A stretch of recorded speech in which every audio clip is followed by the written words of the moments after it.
So first, what is DNS in under 5 minutes?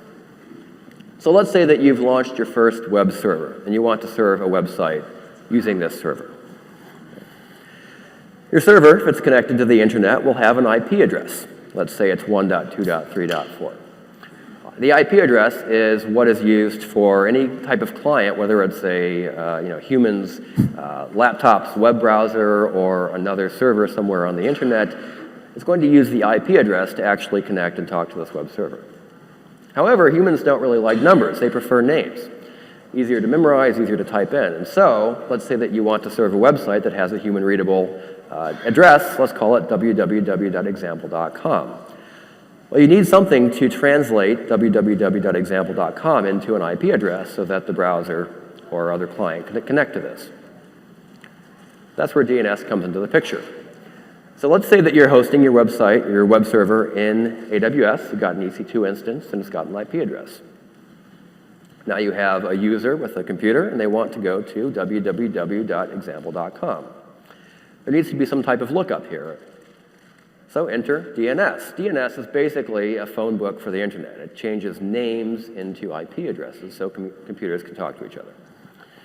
DNS isn't just one server, it's not just one system, it's actually a very large distributed system with servers all across the internet belonging to different entities. They all talk to each other. And there's no single source of truth. All of this lookup information, this phone book, is actually a very distributed system. And any one server, any one piece of the DNS system only knows a little piece. It only knows kind of what it's responsible for, and then it knows pointers to other parts of the system which are responsible for other bits. So this domain name is actually going to get broken up into pieces. And you'll see how different parts of that domain name are known about by different parts of the DNS system. So first, the client is going to talk to a DNS server nearby, a special server called a resolver. And that resolver is typically run by that user's internet service provider. So when you sign up for any of the internet service, automatically you'll be configured to use the nearest resolver. And the resolver's job is to take queries, so for example, where is example.com, and translate that into answers. And the resolver does all the legwork of looking up different parts of that name to get a complete answer, and then returns that to the client. So the first thing it does is ask the root name server. The root name server, it's actually a set of name servers, only know about the last part of that domain name, so .com, .net, .org, .uk, and so on. And it will return a pointer to the next part of the chain. So the root name server will get asked, where is www.example.com? And it will reply, I don't know about www.example.com, but I do know about .com. That's my job. And so what it returns is a reference to another name server. And this other name server then knows about .com. So the resolver takes that bit of information and then asks the same question to the name server for .com. Where is www.example.com? The name server for .com doesn't know about www.example.com, but it does know about example.com. So it returns a response saying, I know who knows about what you're looking for. It's actually Route 53. So go ask Route 53, who is the name server for example.com. Okay. But wait a second. How does the name server for .com know that Route 53 is the DNS provider for example.com?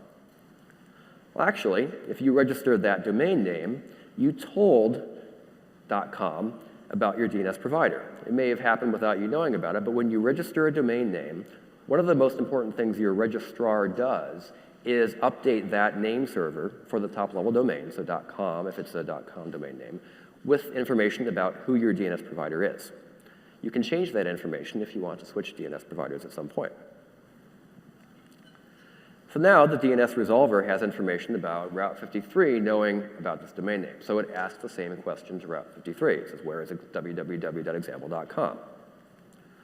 Route 53 actually knows. It gives back an IP address. It's www.example.com is at the following IP address. Now, how does Route 53 know? Well, when you've chosen Route 53 as your DNS provider, you create something inside of Route 53, a resource called a hosted zone. A hosted zone is like a container for all of the individual records or entries for things in that domain name, www.example.com, foo.example.com, bar.example.com, and so on.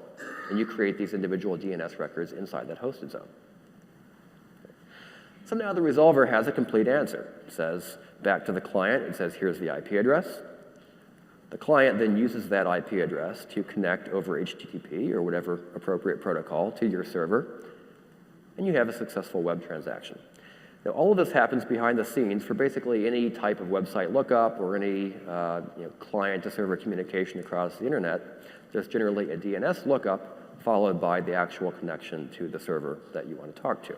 This all happens generally without the user's knowledge. The web browser, in this case, is what's doing all of these transactions. Okay. So that's DNS in a nutshell. You can run your own DNS server. Many people or customers do it. However, a managed service like Route 53 provides several key advantages. First, Route 53 doesn't just run out of one location or one server. We have an anycast network, which means that we have over 50 locations around the world, generally going to be some very close to your end users, which provide a high degree of redundancy and also provides higher performance because those DNS queries don't have to go halfway around the world to be answered. They'll be answered by a location that's quite close to your end user. Because we have redundant locations as well as many other layers of redundancy, we're able to provide 100% SLA on returning answers to DNS queries, which is obviously very important because you need that DNS lookup to succeed in order for someone to reach your website. You can also do some advanced routing using DNS. For example, based on the end user's location, you can give them a different IP address. So you can route an end user to a location. If you're running in multiple regions, you could route that user to a region that's closest to them, for example. You can also have Route 53 monitor each of your locations or each of your servers. And if one of those servers were to go down or become unreachable, Route 53 can automatically respond by giving out a different IP address of a backup location. So you can route your users around failed locations. Route 53 provides some integrations with AWS services that makes it easier to route traffic to things like elastic load balancing, CloudFront distributions, S3 website, Elastic Beanstalk environments as well. We'll talk about that later. And lastly, it's easy to manage. You can use the web console, but there's also full support of managing anything in Route 53 via the API, command line tools, SDKs, as well as a robust set of third-party tools. So now let's look at the steps involved in creating and setting up DNS for your first website or web application. Okay. So here's our diagram. We're going to do 4 steps. First, you need a domain name, so we'll register a domain name. Next, in Route 53's DNS interface, you're going to create something called a hosted zone. In that hosted zone, you're going to create several DNS records that will point traffic to specific IP addresses or specific resources in AWS. And then lastly, we'll connect the domain name to the hosted zone. This is a very important step called delegation, where you basically update your registrar with the correct name servers for your Route 53 hosted zone. This is what connects everything and makes everything work. The first step is going to be registering a domain name. Now, Route 53 actually provides a domain name registrar within the Route 53 console and API. So you can register new domain names directly in Route 53. We'll show a brief overview of how to do that. You can also register a domain name somewhere else. There's many well-known registrars that you can use, and you can then connect those to Route 53. We'll show both techniques. Okay. So first, this is the Route 53 management console. You log in, go to Route 53, and one of the things you see right there on the front page is a search box, just like at any other registrar where you can search for domain names. So here we'll search for example.com. Okay. Obviously, in the real world, example.com is taken, but for the sake of this presentation, we'll assume that it's available. So we'll buy the domain name example.com, add it to your shopping cart. You can register for multiple years, up to 10 years. We'll also automatically renew. Enter your contact information for the registration. You can hide most of your contact details for most top-level domains, which helps eliminate spam against your contact info. And you complete the purchase, and then we're done. When you've registered a new domain name in Route 53, we'll automatically create the matching hosted zone for you and do that delegation piece, so you don't have to worry about it. Okay. However, if you register a domain name through an existing or other registrar, or let's say you already own a domain name through some other registrar, you're going to have to eventually update some information at the other registrar. Specifically, something called name servers. So if you've already registered a domain name with a different registrar, you're not yet using Route 53, chances are that you're getting free DNS service from that registrar. So here you'll see, this is the other registrar's web console. You'll see some listings under name servers. We'll come back to this in a bit, and we're going to actually update this section with your Route 53 name servers. So that's domain name registration, either through Route 53 or through another registrar. Now let's create the hosted zone. Again, if you've already registered a domain name in Route 53, we've created this hosted zone for you. However, you'll need to create one if you've registered through a different registrar. So we'll look at the hosted zone. You go to the hosted zones tab in Route 53, see example.com listed, you click on the name, and now we're in the hosted zone. You see that there's already 2 DNS records created in this hosted zone for you automatically. These are the default records in every hosted zone. The one that we're most concerned about is the top one of type NS, or name server. And you'll see that there's 4 entries here. These 4 entries are the 4 specific name servers for this hosted zone in Route 53. Now, every hosted zone, by default, gets a unique set of these 4 name servers. So it is very important when you're using Route 53 to enter these exact values for whatever hosted zone you have at your registrar. Okay. So now, let's assume that we've registered the domain name through Route 53 as well. Go to your Registered Domains tab. You'll see your domain name. You click through and you see now some name servers listed for your domain name.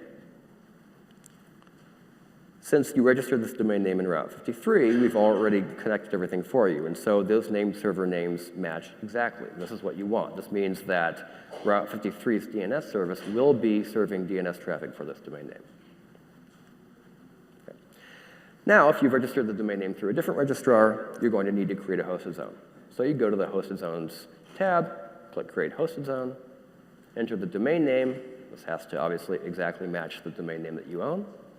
You can create a comment if you want, and then you're going to leave the type drop-down to its default setting of public hosted zone. Okay. So now you'll see some records in this hosted zone. Again, the NS record is the one that is most important to look at for now. You'll see 4 name servers listed. Again, these are going to be unique to this hosted zone.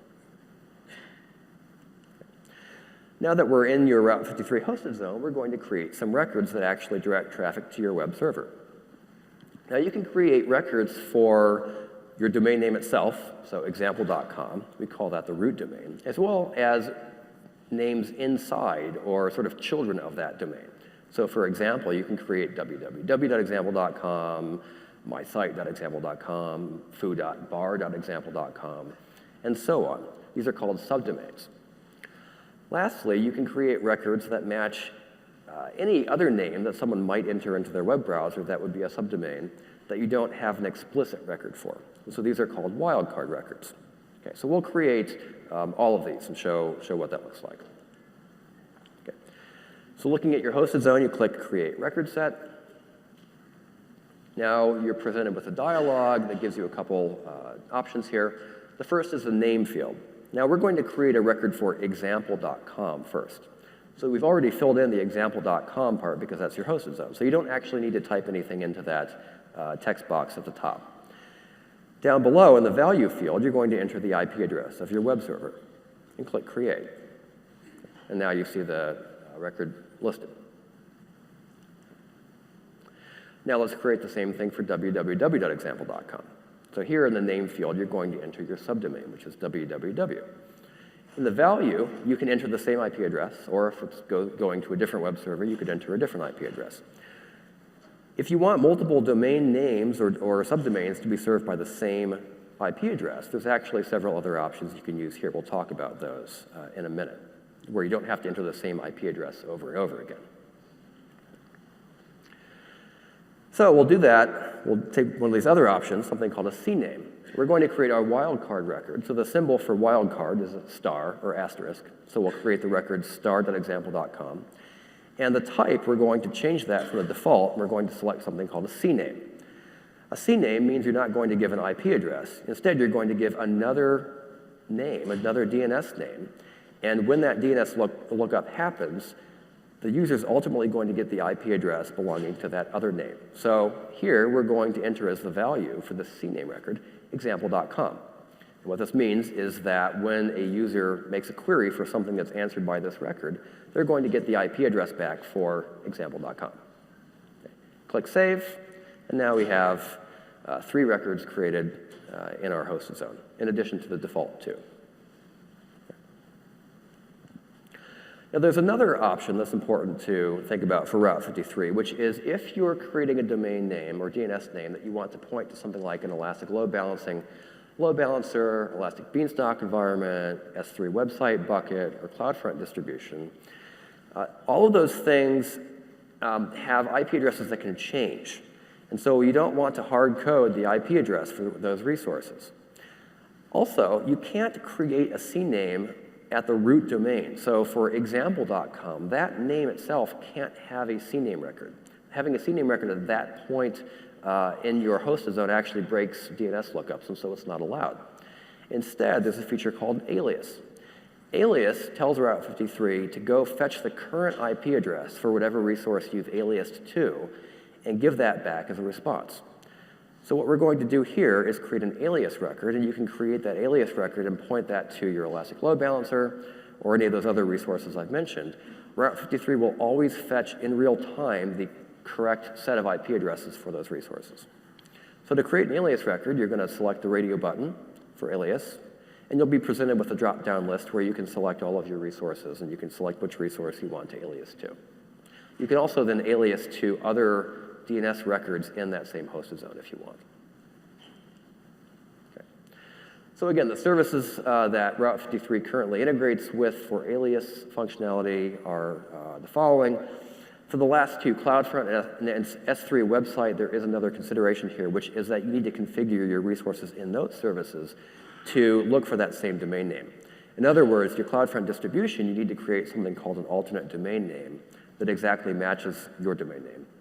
And the S3 website bucket, if you're going to use that, the S3 bucket name actually also has to exactly match the DNS name. So if I want to create an S3 website bucket for www.example.com, when I create the S3 website bucket, I have to call that bucket www.example.com. Other types of records that you'll likely want to create in your hosted zone would be, for example, an MX record. An MX record is for email. If you want to receive email at this domain name, your email service provider will give you all the information you need to create that MX record. MX stands for Mail Exchanger.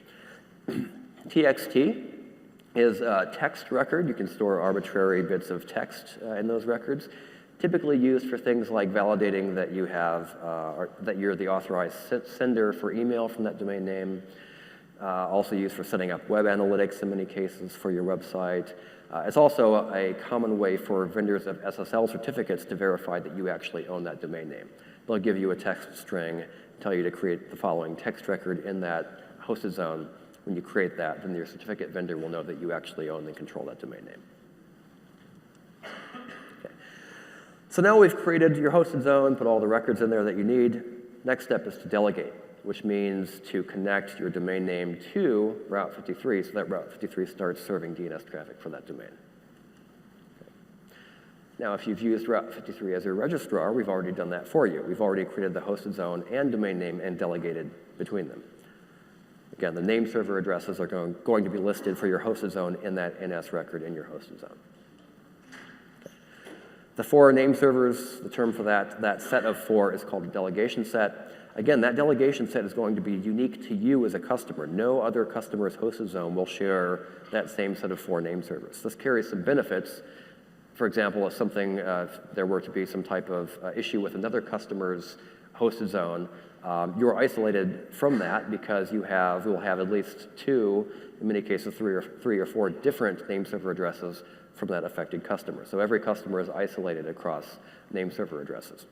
Also makes it very important that you copy and paste the exact name server names for your hosted zone. Okay. So now, again, this is the Route 53 registrar interface. We'll already populate this for you in the name servers section with your name servers. If you're with a different registrar, you're going to go to that other registrar's web console, go to the name servers section, and replace what's already in there with your delegation set, your 4 Route 53 name servers. Okay. And now you're done. You've made all the entries that you need to do for Route 53 to start serving traffic for your website. However, if you're already using a different DNS provider, that change can take up to 2 days, 48 hours, to become fully effective. And the reason is that these name server entries are cached or saved for periods of time across the DNS network around the world, and those are typically cached with time to live of 48 hours, which means that they'll need to expire before Route 53 is fully serving all of your traffic. Okay. So to recap, we've done 4 things. We've got a domain name, created a hosted zone, created records in the hosted zone, and then we've delegated to it. Okay. Now there are some tools that you can use to verify that you've got everything set up correctly. The most popular tools are dig in the Linux environment and NSLOOKUP in the Windows environment. We'll look at dig here. NSLOOKUP functions in a very similar way. So here we have our Linux prompt. We're going to type dig example.com, and this is the response that you get back. So there's a lot of information here. The thing we're looking for is in the answer section that example.com was answered with an A record and with the following IP address. So we see that we were able to get an IP address back for example.com. Another useful query to do via this dig tool is to make sure that you have the right name servers configured. So here you do dig ns, uppercase, example.com. And here we're not getting back an IP address, we're getting a list of the name servers active for example.com. Here you can see the Route 53 name servers shown. Another useful option is to skip all of the cached or saved DNS responses and make a query directly to each of those name servers that we showed in that diagram, starting with the root name server, then the name server for your top-level domain, and then Route 53, and so on. You do this by doing dig, then the domain name, and then with the option plus trace. The response is going to be very verbose. It's going to scroll off your screen, but we've condensed it a bit here to show each of the different queries that happened. First was a query against your root name server. That's that top row. That gave back an answer for .com. Query against that name server then gave back an example, or the response for example.com. And finally, the query against Route 53 gave back the IP address, which